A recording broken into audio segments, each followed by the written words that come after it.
әзілкеш Тұрсынбек Қабатов карантин уақытында моншаға түсе алмай қиналған жұртшылықтың жан айқайын жеткізді.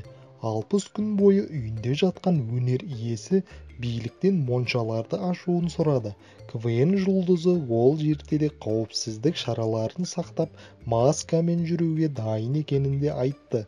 Тұрсынбек Қабатов моншада өзге адамдармен ара қашықтықты сақтап, бірі-бірінің арқасын ыспауға уәде берді. Әзілкеш ерекше үндеуін Instagram парақшасында жариялап қойған.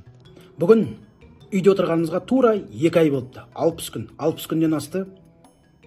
Бірақ ешкім сұрамайды екен. Моншаға түспейсіздер ме деп. Бұл халықтың көкейінде жүрген сұрақ. Моншаны ашыңыздар енді. Тәртіп сақтаймыз. Арамызды 2 метр ұстаймыз. Бір-біріміздің арқамызды ысымаймыз. Маскамен жүреміз.